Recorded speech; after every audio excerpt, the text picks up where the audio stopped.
सद्भावना अपना कर दिल में सबको सुखी बनाना है, सबको सुखी बनाना है। सद्भावना अपना कर दिल में सबको सुखी बनाना है, सबको सुखी बनाना है। सबको सुखी बनाना है, अब नई संस्कृति लाना है, अब नई संस्कृति लाना है। सद्भावना अपना कर दिल में सबको सुखी बनाना है, सबको सुखी बनाना है।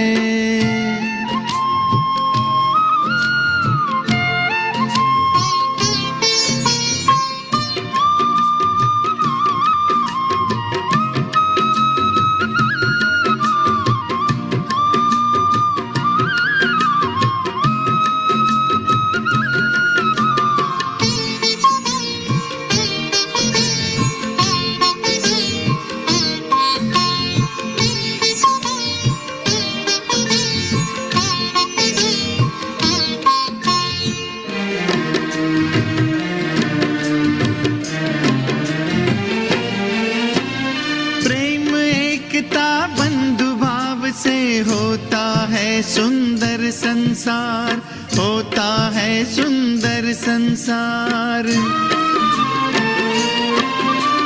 करुणा दया उदारता ये परम पिता का है उपहार, परम पिता का है उपहार। सब में परस्पर स्नेह बढ़े, अब ऐसी रीत निभाना है, अब ऐसी रीत निभाना है। सद्भावना अपना कर दिल में सबको सुखी बनाना है, सबको सुखी बनाना है। सद्भावना अपना कर दिल में सबको सुखी बनाना है, सबको सुखी बनाना है।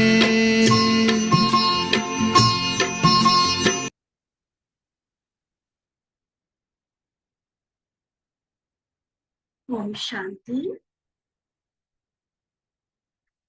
सर्व गुणों के सागर, सर्वशक्तिमान, ज्ञान रत्नों के भंडार, जो सदा सर्व को देने वाला है, ऐसे दाता के बच्चे हम भी सदा भरपूर रहने वाली और सर्व को आध्यात्मिक खजानों का दान देने वाली मास्टर दाता आत्माएं हैं। बाबा कई बार मुरलियों में हमें यह बात स्पष्ट करते हैं कि हमें किसी से भी कुछ मांगना नहीं है, ना स्थूल रीति से ना सूक्ष्म रीति से। क्योंकि स्थूल रीति से बाबा ने जो हमें एक सिंप्लिसिटी वाली लाइफ सिखाई, एक सादगी वाला जीवन जो बाबा ने दिया, उसमें तो वैसे भी हमारी डिमांड्स और चीजों की जरूरतें कम हो जाती है। और जहां तक सूक्ष्म खजानों की बात है, प्यार की, शक्ति की, खुशी की, सहयोग या सहारे की जरूरत होती है, वो तो सब कुछ हमें बाबा से इतना मिल रहा है जो हम औरों को भी देने वाले बन जाए। स्थूल चीजों को जहां तक देने की बात आती है, वहां कईयों की लिमिटेशंस हो सकती है।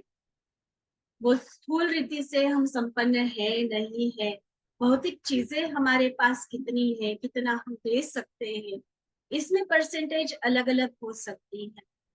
लेकिन जिन रूहानी खजानों से बाबा ने हमें भरपूर किया है, और उसमें भी विशेष रूप से सद्भावना, हर एक आत्मा के प्रति दुआएं, शुभ भावना, शुभ कामना, ये तो हम अवश्य दे सकते हैं। तो बाबा ने भी आज इन्हीं शुभ भावनाओं का, सद्भावनाओं का सहयोग सभी को देने की प्रेरणा हम बच्चों को दी है। बाबा के आज के महावाक्य 26 जनवरी 1983 के, तो बाबा के सम्मुख अपने आप को उपस्थित अनुभव करते हुए पूरा समय बाबा की वरदानी दृष्टि खुद के ऊपर अनुभव करते हुए हम बाबा की ये मीठी मधुर मुरली सुनेंगे। मुरली का सार है, दाता के बच्चे बन सर्व को सहयोग दो। दाता के बच्चे बन सर्व को सहयोग दो। सर्व को सहयोग देने के निमित्त बनाने वाले सदा दाता शिव बाबा अपने सेवाधारी बच्चों के प्रति बोले, आज बाप दादा अपने सेवाधारी साथियों से मिलने आए हैं।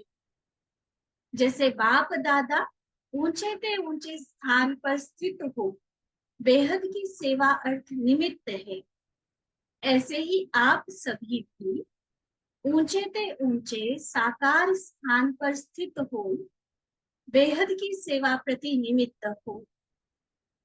जिस स्थान के तरफ अनेक आत्माओं की नजर है, कहाँ की बात कर रहे हैं बाबा? क्लियर हो रहा है ना? बाबा का बेहद घर जो हम सभी का भी साकार प्यार घर है, मीठा मधुबन। ऐसे मधुबन में रहना अर्थात सर्व की नजरों के सामने स्वतः रहना, सारी आत्माओं की, विश्व की आत्माओं की नजर हम पर है, ये हम हमेशा अनुभव करें। भले अभी भी साकार रूप में हम किसी सेवा स्थान पर रहते हैं या कहने को अपने लौकिक परिवार और उस घर में रहते हैं, लेकिन हम सबका असली घर मधुबन अर्थात हम सभी मधुबन निवासी हैं। तो इसलिए बाबा की ये जो मुरली है हम क्या समझेंगे कि ये मेरे लिए है।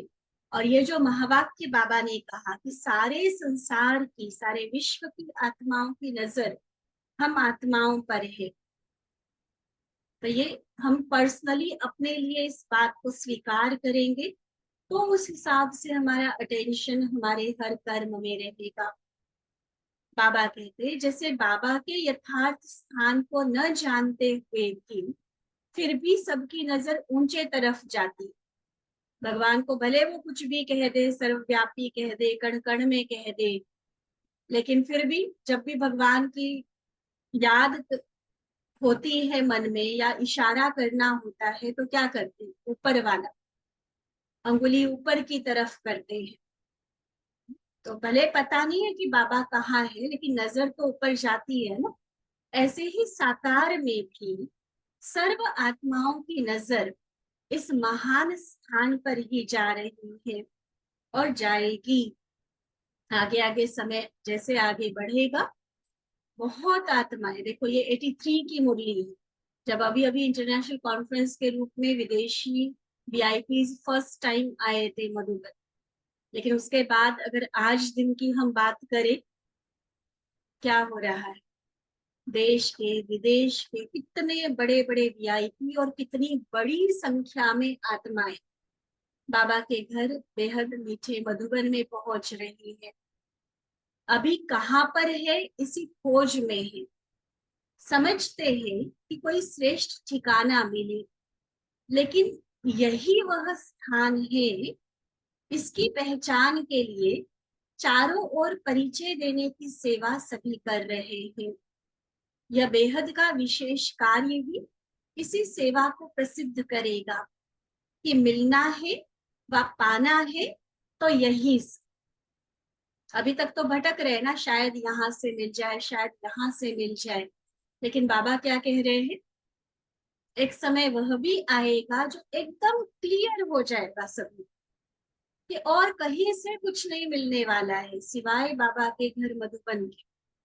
जो कुछ मिलना है, जो कुछ पाना है, वो यही से, यही अपना श्रेष्ठ ठिकाना है।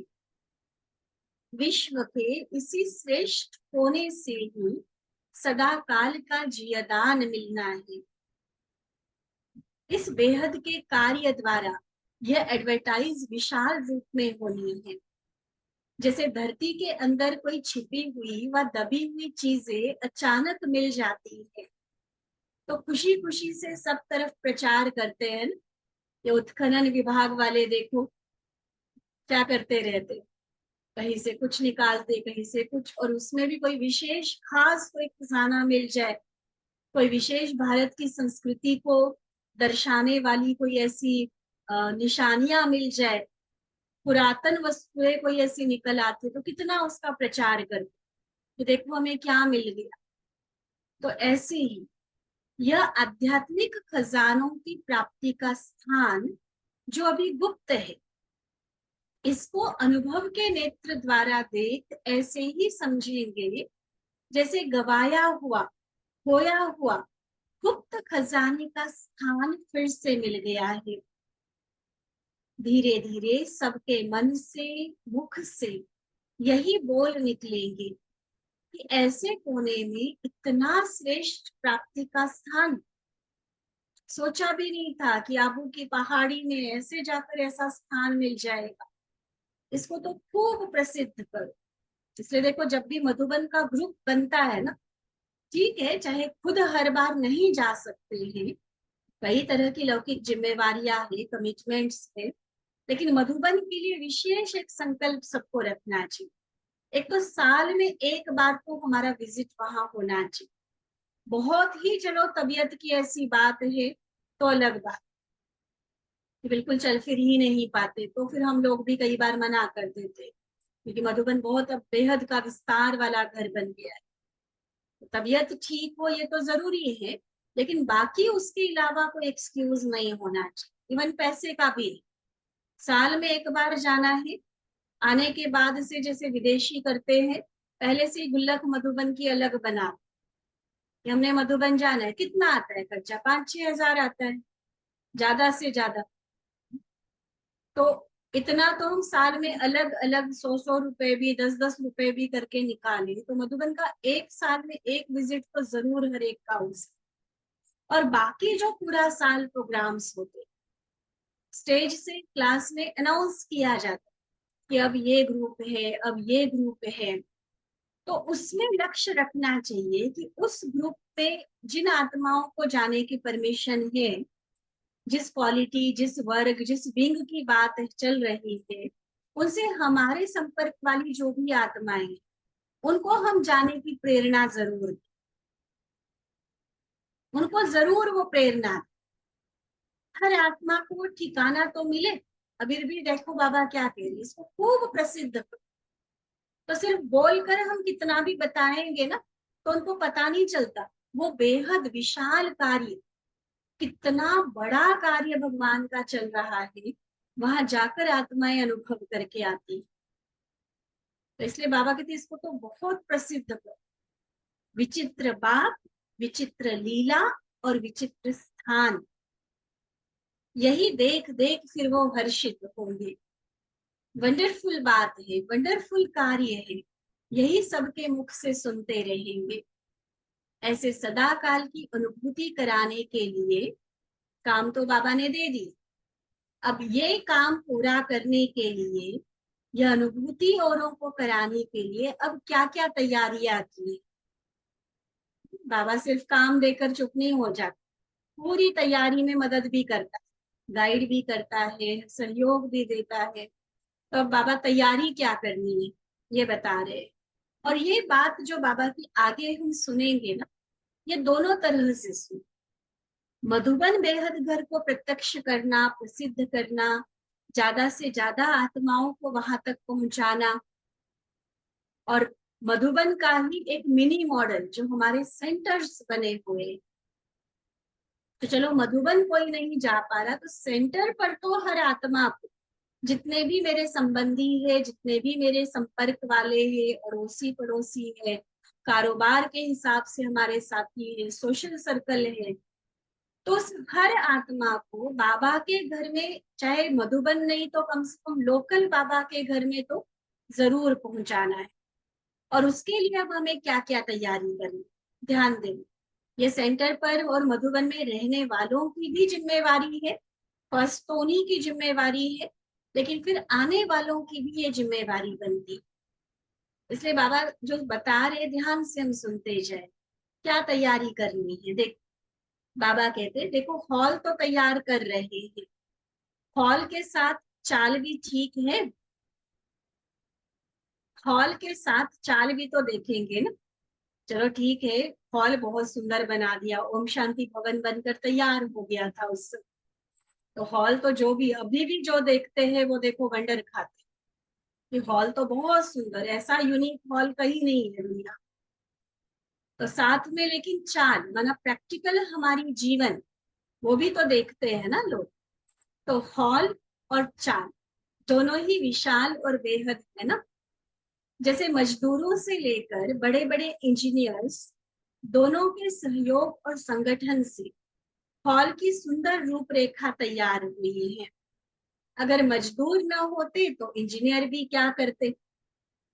और क्योंकि इंजीनियर तो कागज पर प्लान बना सकते हैं, लेकिन प्रैक्टिकल स्वरूप बिना मजदूरों के नहीं हो सकता ना। तो जैसे स्थूल सहयोग के आधार पर सर्व की अंगुली से यह हॉल तैयार हो गया है। इंजीनियर्स की बुद्धि की प्लानिंग और प्रैक्टिकल हाथों से कर्मणा सेवा का कार्य जो किया वो मजदूरों ने किया। तो जैसे वहां दोनों के सहयोग से बुद्धि का भी और कर्म दोनों के सहयोग से हॉल बना, ऐसे ही हॉल के साथ वंडरफुल चाल दिखाने के लिए ऐसा विशेष स्वरूप प्रत्यक्ष रूप में दिखाओ। सिर्फ बुद्धि ने संकल्प किया ये नहीं। कई कहते ना बहन जी हम मनसा सेवा बहुत करते हैं, ठीक है अच्छी बात है मनसा सेवा करना, लेकिन सिर्फ यहाँ तक रुकने की बात नहीं। जैसे बाबा ने अभी अभी एग्जाम्पल दिया ना कि इंजीनियर और मजदूर दोनों चाहिए। सिर्फ प्लान करने वाला प्लान कर रहा है लेकिन प्रैक्टिकल कर्म करने वाला कोई नहीं, फिर क्या होगा। कई बार ऐसा होता है ना, कोई 2 जने काम कर रहे होते और 10 जने उनको गाइड करने वाले हो जाते। तो ऐसा नहीं, प्रैक्टिकल कर्म भी जरूरी है। तो जैसे इंजीनियर के बुद्धि की मदद और मजदूरों के कर्म की मदद से हॉल बनाने का कार्य संपन्न हुआ, इसी रीति मन के श्रेष्ठ संकल्प और साथ साथ हर कर्म द्वारा भी वो दिखाई। क्लियर है ना बाबा की बात। चलने और करने को संकल्प वाणी हाथ व पांव द्वारा संगठित रूप में विचित्र स्वरूप से दिखाने का दृढ़ संकल्प किया है। ऐसी चाल का नक्शा तैयार किया है। हॉल का तो चलो नक्शा भी बन गया तो हॉल भी कंप्लीट हो गया, लेकिन मेरी चाल मेरी जीवन उसके लिए क्या प्लानिंग है। सिर्फ 3,000 की सभा नहीं, लेकिन 3,000 में सदा त्रिमूर्ति दिखाई दी। देखो बाबा का विजन हमारे लिए क्या है। 3,000 में एक एक में त्रिमूर्ति बाप की प्रत्यक्षता। यह सब ब्रह्मा के समान कर्मयोगी, विष्णु के समान प्रेम और शक्ति से पालना करने वाले और शंकर के समान तपस्वी वायुमंडल बनाने वाले थे। सुना त्रिमूर्ति माना क्या। त्रिमूर्ति ब्रह्मा विष्णु शंकर है ना। तो त्रिमूर्ति माना तीनों की क्वालिटीज हमारे स्वरूप में हमारे प्रैक्टिकल व्यवहार में दिखाई। दोबारा पढ़ते हैं, नोट कर लेना क्या कह रहे बाबा। यह सब ब्रह्मा के समान कर्मयोगी, विष्णु के समान प्रेम और शक्ति से पालना करने वाले और शंकर के समान तपस्वी वायुमंडल बनाने वाले। ऐसा अनुभव हर एक द्वारा, सिर्फ दादियों द्वारा नहीं, सिर्फ वरिष्ठ भाइयों द्वारा नहीं कह रहे बाबा, हर एक के द्वारा ये त्रिमूर्ति की क्वालिटीज पता चली। ऐसा स्वयं में सर्व शक्तियों का स्टॉक जमा किया है। कर्मयोगी भी हो, प्रेम शक्ति से पालना भी करे और फिर तपस्या में भी कोई कमी नहीं रहनी चाहिए। ऐसा नहीं कि हम तो सेवा इतनी कर रहे थे तो योग के लिए टाइम नहीं मिला, नहीं। तीनों चीजें देखो बाबा ने बताई। कर्म योगी में सेवा आ गई, विष्णु के हिसाब से संबंधों को अच्छा रखने वाली बात आ गई, और तपस्वी में स्व उन्नति की बात आ गई। ब्राह्मण जीवन में यही तीन मुख्य पहलू है ना, स्वोन्नति, संबंध और सेवा। तो सेवा के लिए ब्रह्मा को सामने रखो, कर्म योगी, संबंधों के लिए विष्णु का रूप बन जाओ, प्रेम और शक्ति से हर एक की पालना, और स्वोन्नति के लिए कठोर तपस्वी शंकर के समान। तो बाबा कहते ऐसा स्टॉक जमा है, यह भंडारा भरपूर किया है, यह स्टॉक चेक किया है, या सभी ऐसे बिजी हो गए हो जो अपने को चेक करने की फुर्सत ही नहीं है। ये देखो, क्योंकि कई बार जब सेवाओं का फोर्स होता है ना, तो मोस्टली मेजॉरिटी बच्चों में ये देखा जाता है, फिर जो स्वोन्नति का, तपस्या का जो टाइम है वो हम छोड़ देते, वो हम स्किप कर जाते। तो ये नहीं होना चाहिए, ठीक है। बाबा कहते सेवा की अविनाशी सफलता के लिए स्वयं के किस विशेष परिवर्तन की आहुति डालेंगे, क्या करेंगे?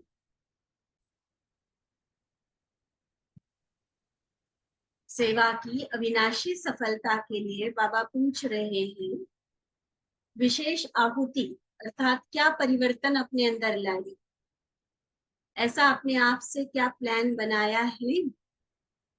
सबसे बड़े ते बड़ी देन है दाता के बच्चे बन सर्व को सहयोग देना, बिगड़े हुए कार्य को, बिगड़े हुए संस्कारों को, बिगड़े हुए मूड को शुभ भावना से ठीक करने में सदा सर्व के सहयोगी बनना। क्या कार्य बता रहे बाबा? दाता के बच्चे बन सर्व को सहयोग देना, बिगड़े हुए कार्य को, बिगड़े हुए संस्कारों को और बिगड़े हुए मूड को शुभ भावना से ठीक करने में सदा सर्व के सहयोगी बनना, यह है बड़े ते बड़ी विशेष देन। इसने यह कहा, यह किया, यह देखते सुनते समझते हुए भी अपने सहयोग के स्टॉक द्वारा परिवर्तन कर देना। जैसे कोई खाली स्थान होता है तो ऑलराउंड सेवाधारी समय प्रमाण जगह भर देते हैं। कई बार ऐसा होता है ना कि कुछ एक की तो चलो ड्यूटी फिक्स होती है कि तुमने ये करना, तुमने ये करना, ये फिक्स हो, और कुछ एक को ऑलराउंड रूप में रखा जाता है कि कहीं भी अगर कोई सेवाधारी बाई चांस एब्सेंट हो गया, बीमार हो गया, उसको कहीं जाना पड़ गया, तो वो स्थान खाली ना रहे, तो वो तुरंत जाके वहां पर हाजिर हो जाए। तो ऐसे बाबा कहते कि खाली स्थान है तो वहां जाकर वो भर देते, वो स्थूल सेवा की बात हो। ऐसे अगर किसी भी द्वारा कोई शक्ति की कमी का भी अनुभव हो तो अपने सहयोग से वह जगह भर। जैसे स्थूल काम में देखते हो ना कि अच्छा ये वाला काम करने वाला कोई नहीं है, मैं कर दूं इसको, तो जैसे स्थूल काम में सहयोग देकर वो कमी पूरी कर देते, ऐसे व्यक्तित्व में एक एक व्यक्ति जो हमारे सामने है उसके अंदर भी किसी गुण की कमी लग रही, तो हमें क्या करना है? अपने सहयोग से उसको भर।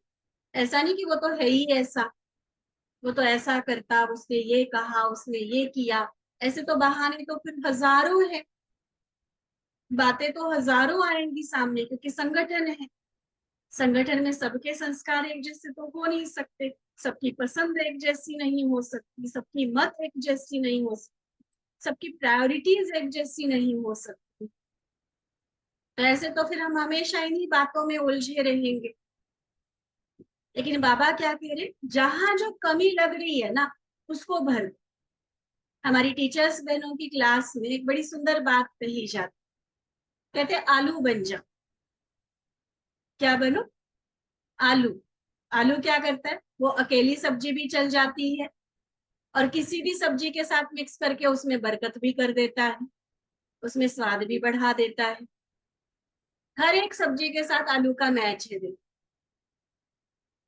तो ऐसे वो कहते हैं कि कहीं भी किसी भी आत्मा के साथ हम सेट हो सकते, अकेले सेवा करनी है अकेले भी कर सके, अपनी विशेषताओं को सेवा में लगा सके, और कहीं किसी को साथ देकर उसकी वैल्यू बढ़ानी है तो वो भी हम बढ़ा सकते, वो बरकत भी हम ला सकते। तो यही बात बाबा आज समझा रहे, सिर्फ स्थूल कार्य में नहीं लेकिन सूक्ष्म उनको सहयोग देने में, कि कहीं कोई आत्मा अपनी कमी से पीछे हट रही है, संगठन से दूर हो रही है, या किसी सेवा में स्वोन्नति में फेल हो रही है, तो उसको सहयोग देकर आगे बढ़ा। ठीक है, तो इससे क्या होगा कि दूसरे की कमी का अन्य कोई को अनुभव नहीं। इसको कहा जाता है दाता के बच्चे बन, समय प्रमाण उसे सहयोग की देन देना। ये नहीं सोचना इसने यह किया ऐसा किया, लेकिन क्या होना चाहिए वह आप कर। ठीक है, सेवाओं के प्रोग्राम्स में तो देखो स्थूल रीति से हम अक्सर ही किया करते। मान लो रोज की क्लास में ही देखो, एक भाई की माइक लगाने की ड्यूटी है, कैमरा सेट करने की ड्यूटी है, वो नहीं आता तो दूसरा अपने आप उठ कर लेता ना, कि देखेगा कि आज वो भाई नहीं आया है तो चलो मैं उठ कर दूं। होती है ना ये बात, ये तो एक सिंपल सा एग्जाम्पल। ऐसे बड़े से बड़े प्रोग्राम में जिसको ड्यूटी दी थी, मान लो उसको कहीं और किसी ने भेज दिया ये काम कर लो, और उसका काम उस टाइम करना है तो तुरंत हम जाकर कर लेते हैं, क्योंकि प्रोग्राम तो हम सबका मिलकर होता है ना, कार्य तो हम सबने मिलकर करना हो। तो दूसरे के इंतजार में या उसने कहीं कुछ गड़बड़ कर दी तो तुरंत हम उसको ठीक कर देंगे। तो ऐसे ही बाबा सेम हमारा एटीट्यूड, हमारी वही वृत्ति वही सहयोग की भावना सूक्ष्म रूप में किसी के संस्कारों की कमी को भरने के लिए भी चाहते। जैसे बाबा ने अभी अभी क्या कहा कि हमारे में त्रिमूर्ति रूप दिखाई, तो वो क्वालिटीज मेरे में है मान लो, लेकिन मेरी साथी बहन में या मेरे साथी भाई में वो नहीं है। तो मेरा फर्ज क्या बनता है कि अपनी विशेषताओं से उसकी कमी को भी मैं पूरा कर, उसको भी कवर अप कर, ताकि जो बाहर की आत्माएं हैं उनको ये ना लगे कि देखो इनके अंदर ये कमी। दूसरों को वो कमी, जैसे प्रोग्राम में हम कोई कमी नहीं दिखाना चाहते ना, ऐसे किसी व्यक्ति के गुणों या विशेषताओं में भी कमी किसी और को अनुभव ना हो। इतना पावरफुल एकता वाला संगठन वो बाबा हमारा बनाना चाहते हैं।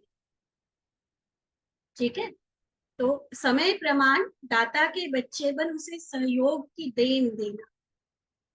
ये नहीं सोचना ये किया उसने ये किया ऐसा होना चाहिए, नहीं, जो होना चाहिए वह करते रहो, कोई की कमी नहीं देखना, लेकिन आगे बढ़ते रहना।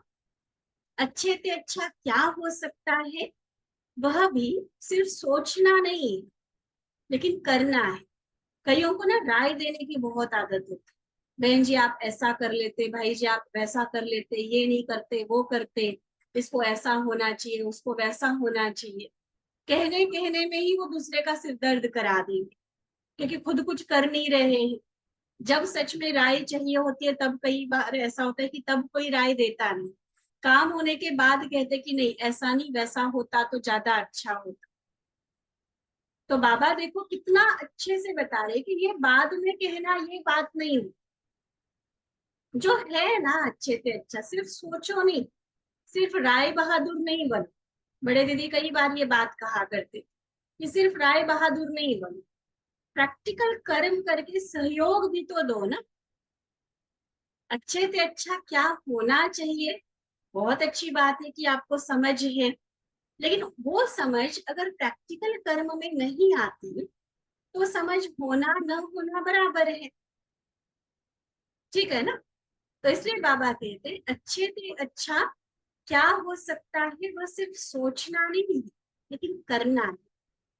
इसको ही विचित्र चाल का प्रत्यक्ष स्वरूप कहा जाएगा। सदा अच्छे से अच्छा हो रहा है और सदा अच्छे से अच्छा करते रहना है। इसी समर्थ संकल्प को सदा साथ रखना, सिर्फ वर्णन नहीं करना लेकिन निवारण करते नवनिर्माण के कर्तव्य की सफलता को प्रत्यक्ष रूप में देखते और दिखाते रहना। वर्णन करने वाले भी बहुत हो जाते ना, मेजोरिटी हो जाते, लेकिन वर्णन नहीं। क्या कहते हैं बाबा? प्रैक्टिकल कर, समस्या आई निवारण कर दो, उसका समाधान कर दो, और नवनिर्माण के कार्य में खुद को बिजी रखो। ऐसी तैयारी भी हो रही है ना, क्योंकि सभी की जिम्मेवारी होते हुए भी फिर भी विशेष मधुबन निवासियों की जिम्मेवारी है, डबल जिम्मेवारी ली है ना। जैसे हॉल का उद्घाटन कराया तो चाल का भी उद्घाटन हो गया ना। वह भी रिहर्सल हुई या नहीं हुई, दोनों का मेल हो जाएगा, तभी सफलता का नगाड़ा चारों ओर तक पहुंचेगा। जितना ऊंचा स्थान होता है उतनी लाइट चारों ओर ज्यादा फैलती है। यह तो सबसे ऊंचे पे ऊंचा स्थान है, तो यहाँ से निकला हुआ आवाज चारों ओर तक पहुंचे, उसके लिए सिर्फ ये माइक और साइंस के साधन नहीं काम करेंगे कि आवाज पहुंचे माना आवाज पहुंचे। प्रैक्टिकल प्रत्यक्षता की बात बाबा कर रहे हैं, तो उसके लिए स्थिति में लाइट और माइट हाउस बनना है। ठीक है, फिर बाबा की विशेष मुलाकात है, पर्सनल मुलाकात। बाबा पूछते, वरदान भूमि पर रहने वालों को सदा संतुष्ट रहने का वरदान मिला हुआ है ना, जो जितना अपने को सर्व प्राप्तियों से संपन्न अनुभव करेंगे वह सदा संतुष्ट रहेंगे। संतुष्टता का आधार सर्व प्राप्ति। अगर जरा भी कमी की महसूसता हुई तो जहां कमी है वहां असंतुष्टता है। तो सर्व प्राप्ति है ना, संकल्पों की सिद्धि तो फिर भी हो रही है ना। थोड़ी मेहनत करनी पड़ती है क्योंकि अपना राज्य तो नहीं है ना। देखो बाबा कितना अच्छा दिलासा देते हैं, वैसे सर्व प्राप्ति का, सफलता का, संतुष्टता का वरदान दे रहे हैं। तो बच्चे हर कार्य आपका सहज सफल होता जाए। फिर भी प्रैक्टिकली तो बाबा देखते हैं ना कि बच्चों को कितनी मेहनत भी तो करनी पड़ती है। तो बाबा उसके लिए भी बच्चे थक ना जाए, हिम्मत ना हार जाए, इसलिए क्या कह रहे, बच्चे अपना राज्य तो नहीं है ना, इसलिए थोड़ा बहुत मेहनत तो करनी पड़ेगी। कहीं से रुकावटें आती हैं, कोई बाधा आती है, किसी विघ्न का, कोई टकराव का सामना करना पड़ता है। किसी बात को मनवाने के लिए या सरकार से कई बार देखो कई प्रोजेक्ट्स की परमिशन लेने के लिए कितनी कितनी मेहनत करनी पड़ती। तो बाबा देखो आज उस मेहनत के लिए भी बच्चों को कितना इजी कर रहे हैं। जितना औरों के आगे प्रॉब्लम आती है ना उतना यहाँ नहीं, और ये तो रियल बात। फिर भी बाबा के कार्य बहुत आसानी से होते। यहाँ प्रॉब्लम तो खेल हो गई है, फिर भी समय पर बहुत सहयोग मिलता रहा है क्योंकि हिम्मत रखी है। जहाँ हिम्मत है वहां सहयोग प्राप्त हो ही जाता है। हिम्मते बच्चे, मददे बाप, और बाप जिसको मदद देने के लिए तैयार हो गया तो दुनिया वाले क्या चीज है उनके आगे।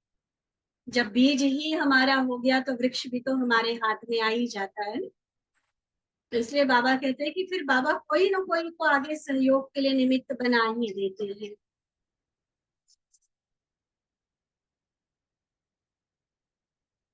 बाबा कहते अपने मन में कोई हलचल नहीं होनी चाहिए। मन सदैव हल्का रहने से सर्व के पास भी आपके लिए हल्कापन रहेगा। थोड़ा बहुत हिसाब किताब तो होता ही है, लेकिन उस हिसाब किताब को ऐसे पार करो जैसे कोई बड़ी बात नहीं। ये मन के ऊपर है हमारे। हिसाब किताब माना हो, चाहे शरीर का आता है, चाहे आपसी कई बार किसी बात में थोड़ा सा मतभेद हो गया, कोई संस्कारों का विघ्न सामने आ गया। बाबा कहते ये जो भी हिसाब किताब आता है ना, क्या करो, क्या करो, उसमें मन को हल्का रखो। मन में हलचल नहीं होनी चाहिए, मन डिस्टर्ब नहीं होना चाहिए। मेरे साथ ये होना था, क्या उसने मेरे साथ ही ऐसा क्यों किया, मुझे ही क्यों ऐसा बोला, मैं तो गलत था ही नहीं, मैं तो गलत थी ही नहीं। फिर भी मुझे बोला गया। कई तरह की ऐसी बात, सिर्फ बोलने के ऊपर नहीं, वो तो चलो एग्जाम्पल के रूप में सिर्फ बोलने का कहा। कई तरह के हिसाब किताब जो आते, बाबा कहते हैं अगर मन हल्का है ना, मन में ये सोचो कोई बड़ी बात नहीं है।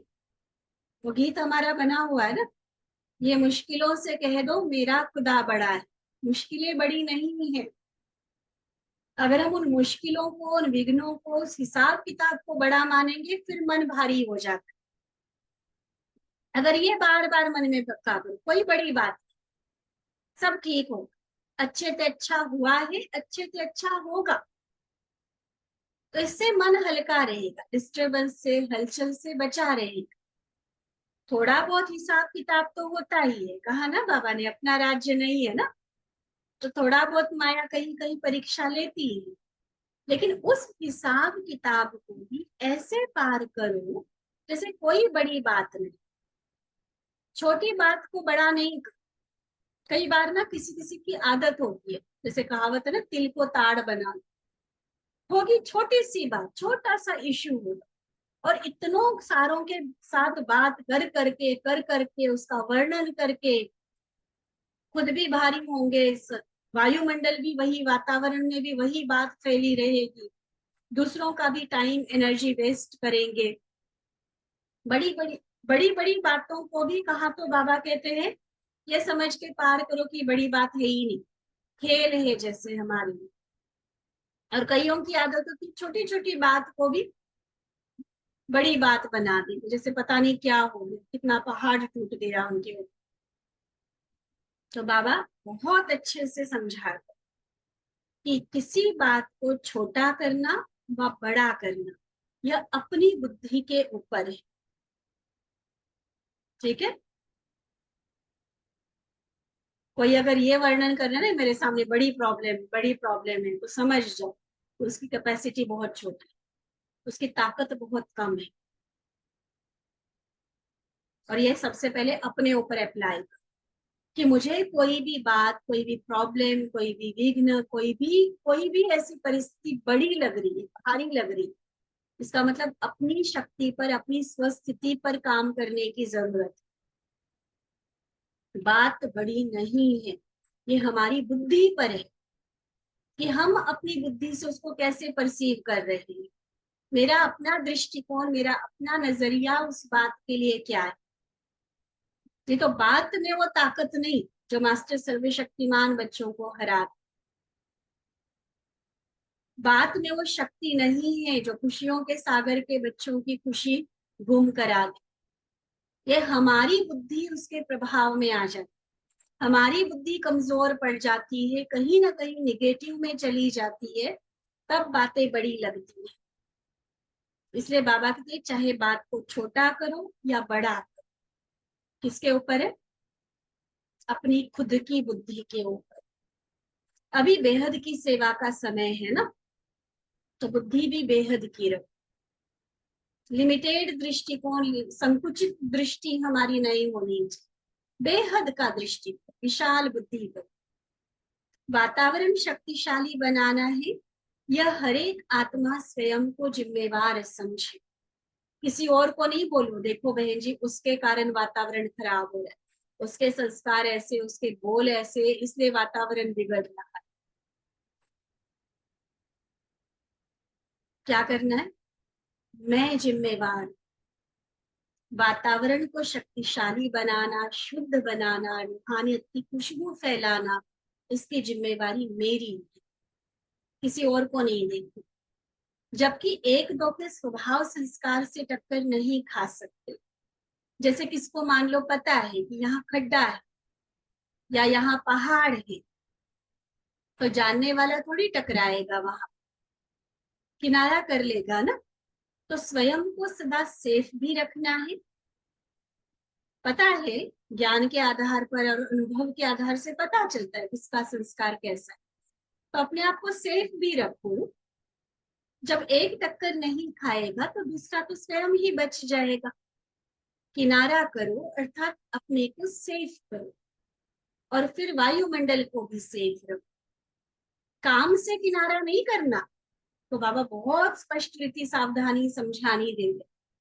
किनारा करने का मतलब ये नहीं कि हम तो सेवा ही छोड़ के बैठ बैठ गए या स्थान ही छोड़ दे कि हम तो कहीं और जा रहे हैं। नहीं, उस व्यक्ति के भी सिर्फ उस संस्कार से खुद को बचाना, ना उस व्यक्ति से दूरी बनानी है, ना स्थान से और सेवा से तो बिल्कुल भी नहीं।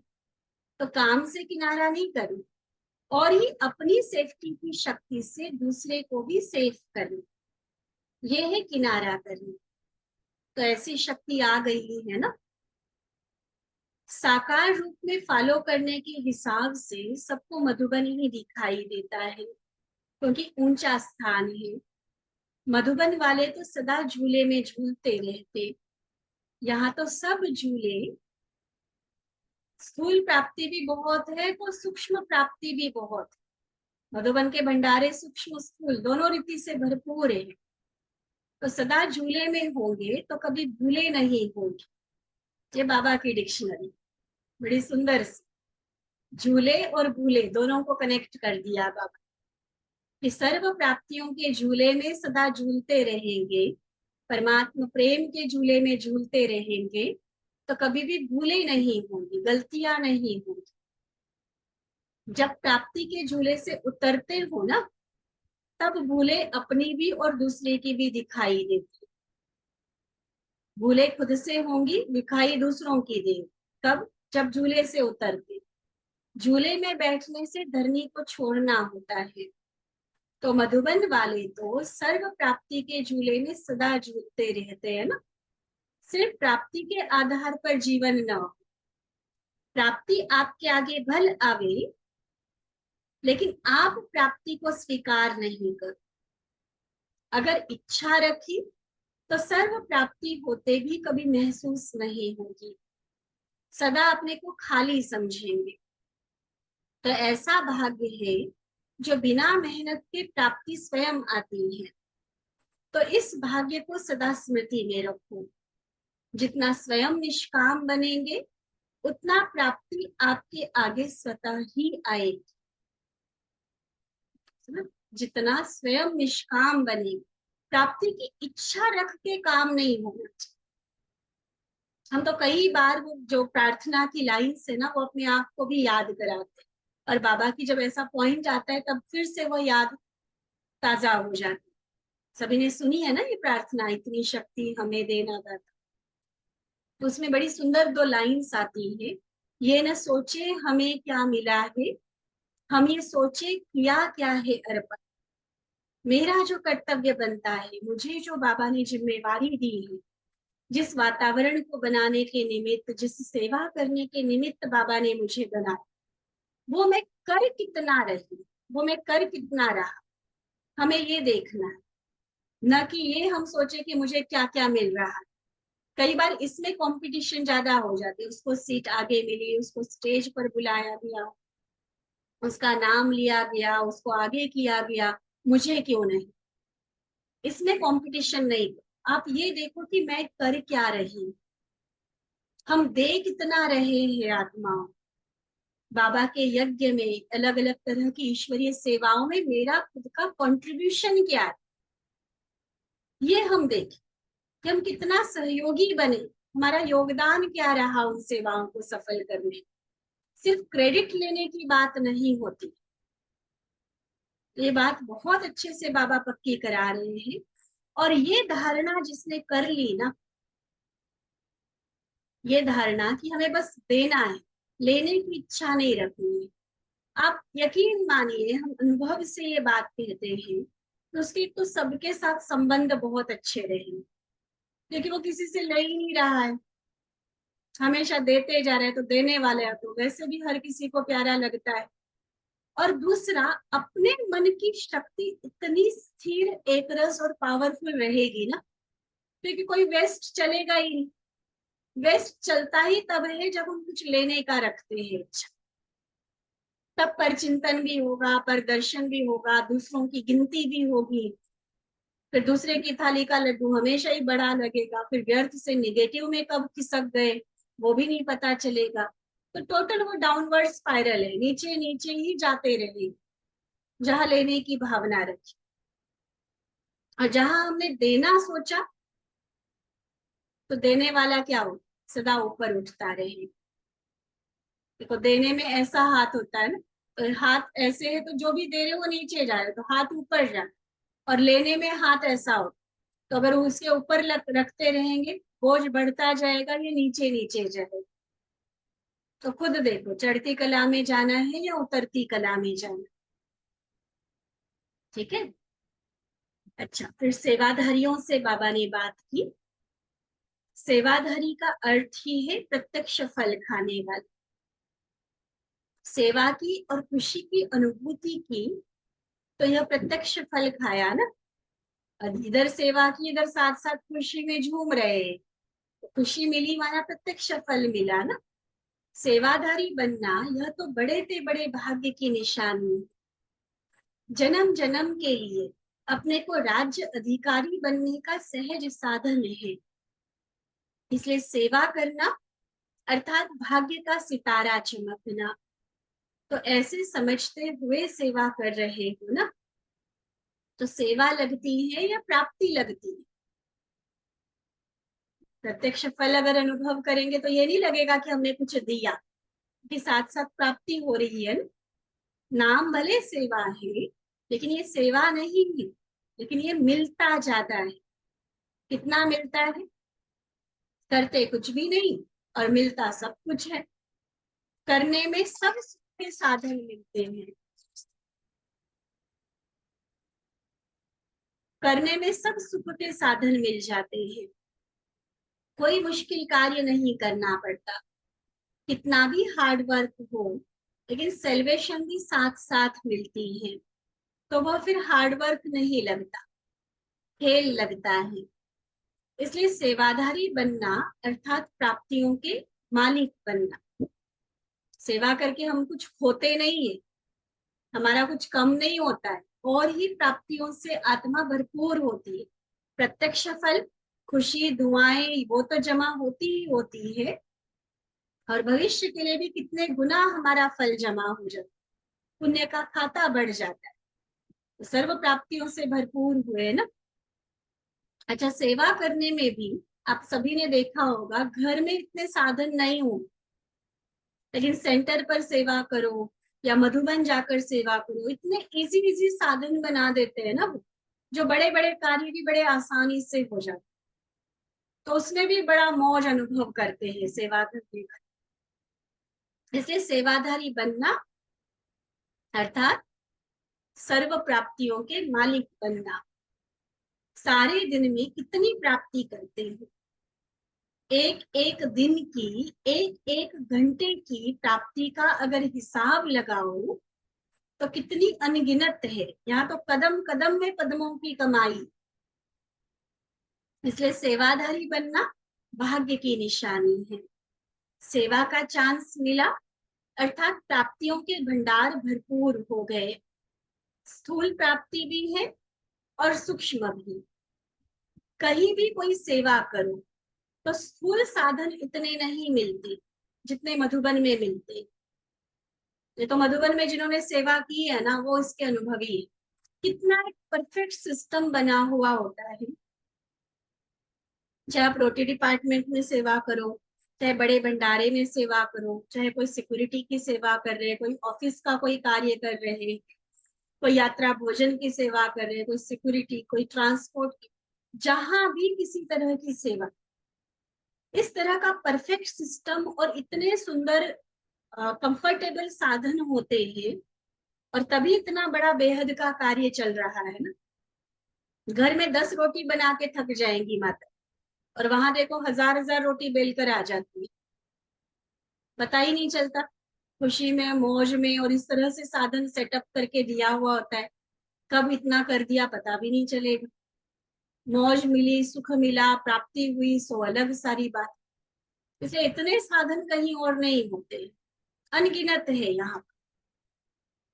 स्थूल प्राप्ति भी है और सूक्ष्म भी। मधुबन में हर साधन है। यहाँ सेवा के साथ साथ पहले तो अपने आत्मा की, शरीर की पालना डबल होती। देखो सेवा कर रहे हैं, मान लो कोई 15 दिन सेवा में जा रहा है, महीना सेवा में जाते हैं, तो घर से थोड़ी ना खाना लेकर जाते, खाना पीना रहना सोना सब कुछ तो बाबा के घर से प्रबंध मिलता है ना, मिलता है ना। तो शरीर की पालना हो गई, और आत्मा को जो पालना मिलती है, रोज इतने बड़े शक्तिशाली वायुमंडल के बीच योग करना, इतने बड़े बड़े महारथियों के संगठन में रहना, फिर मुरली क्लास है, नुमा शाम का योग है, सेवा कोई 12-15 घंटे की होती नहीं है, मुश्किल से 6-5-6 घंटे की सेवा होती है 2-3 बार की शिफ्ट में। और उसके अलावा जो टाइम है, चाहे जहां मर्जी बैठकर अपना योग करो, अपनी पढ़ाई करो, बाबा के स्थान जो अलग अलग बने हुए हैं वो घूमो। तो शरीर की भी पालना, आत्मा की भी पालना। तो सेवा करते खुशी होती है या थकावट होती है? सेवा करते सदैव यह चेक करो कि मैं डबल सेवा कर रहा हूं। मनसा द्वारा वायुमंडल श्रेष्ठ बनाने की, और कर्म द्वारा स्थूल सेवा। तो एक सेवा नहीं करनी है, लेकिन एक ही समय पर डबल सेवाधारी बन करके अपना डबल कमाई का चांस लेना है। ठीक है। फिर बाबा पूछते, सभी संतुष्ट हो? सभी अपने अपने कार्य में अच्छी तरह से निर्विघ्न हो? कोई भी कार्य में कोई खिटखिट तो नहीं है? पूरा बाबा मालिक बनकर सबसे हिसाब ले रहा है, पालनहार है ना, हमारा पिता भी है, पूरे यज्ञ का सेठ भी है। तो इस हिसाब से सारी बातें बाबा हालचाल के रूप में पूछ रहे हैं कि कोई खिटखिट तो नहीं है, कभी आपस में खिटखिट तो नहीं करते, कभी तेरा मेरा, मैंने किया तुमने किया, यह भावना तो नहीं आती? क्योंकि अगर किया और यह संकल्प भी आया कि मैंने तो जो भी किया वह सारा खत्म, अगर मैंने किया यह संकल्प आया ना, तो किए कराए पर पानी फिर गया, कोई वो हमारे खाते में जमा नहीं हो। बहुत गहरी गति है कर्म की है। मैंने किया ये अभिमान जहां आ गया ना, वो गया सब। एक बार पहले भी सुनाया था ना, एक बहन ने कहा मैंने ये सेंटर खोला, ये किया वो किया, बाबा ने कहा वो तो सारा मैंने किया, तुमने क्या किया? और रियलिटी, एक्चुअली जीवन की वास्तविकता ये है कि करवा बाबा रहा है। ये तो हमारा सौभाग्य है कि बाबा ने हमें निमित्त रूप में चुना, जो बाबा करवा रहा है लेकिन हमारा भाग्य बन रहा है। लेकिन उसमें भी अगर हमें ये मैंपन का भान आ गया, तो जितना भाग्य मेरा जमा होना था ना, वो भी पानी हो गया। मेरापन आना माना सारे किए हुए कार्य पर पानी डाल देना। तो ऐसे तो नहीं करते हो। सेवाधारी अर्थात करावनहार बाप निमित्त बनाए करा रहे हैं, तो करावनहार को नहीं भूलना।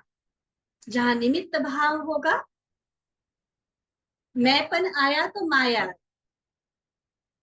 निमित्त भाव है तो बाबा है, मैंपन है तो माया। निमित्त हूं, निर्माण हूं, फिर माया नहीं आ सकती है। तो संकल्प या स्वप्न में भी माया आती है, तो सिद्ध है, तो सिद्ध है कि कहां न कहां मेरापन का दरवाजा खुला हुआ है। मैंपन का दरवाजा बंद रहे तो कभी माया नहीं आ सकती। ठीक है। माया को गेट आउट करने का तरीका क्या है? पहले अपना गेट बंद कर, दरवाजा तो हम खुला रखे फिर कहे कि हम चोर ना आए, ऐसे कैसे हो सकता है? मैंपन का दरवाजा ही बंद कर। बार बार ये पाठ, करन करावन हार मेरे से करवा रहा। ये जो हमारा गीत बना हुआ है ना, झलक तुम्हारी है प्यारे बन, सुनना उसको, एक एक शब्द को सुनो। इतना प्यारा गीत बना हुआ है बाबा का ये। हर एक कर्म बाबा कर रहा है, स्नेह सहयोग बुद्धि सब वो दे रहा है। हमें तो बस उंगली लगाने की बात है और उसी में हमारा नाम हो रहा है। एक वो गीत भी है ना, करते हो तुम बाबा मेरा नाम हो रहा है। ऐसे ऐसे गीत सिर्फ सुनो नहीं, वो पाठ अपने आप को पक्का कराने की जरूरत है। हम सिर्फ निमित्त है, करन करावन हार मेरा बाबा मेरे से करवा रहा है। ठीक है। फिर माया भी गेट आउट हो जाएगी। अच्छा, सदा स्वयं को हर गुण हर शक्ति संपन्न साक्षात बाप स्वरूप बन सर्व को साक्षात्कार कराने वाले, सदा विचित्र स्थिति में स्थित हो साकार चित्र द्वारा बाबा को प्रत्यक्ष करने वाले, ऊंचे ते ऊंची स्थिति द्वारा ऊंचे ते ऊंचे स्थान को, ऊंचे ते ऊंची प्राप्तियों के भंडार को प्रत्यक्ष करने वाले, सर्व के मन से मिल गया पा लिया का गीत निकलने की सदा शुभ भावना शुभ कामना रखने वाले, ऐसे सर्वश्रेष्ठ बेहद सेवाधारियों को बाप दादा का याद प्यार और नमस्ते। हम रूहानी बच्चों की रूहानी बाप दादा को दिल व जान सिक व प्रेम से नमस्ते नमस्ते नमस्ते। अच्छा, ओम शांति।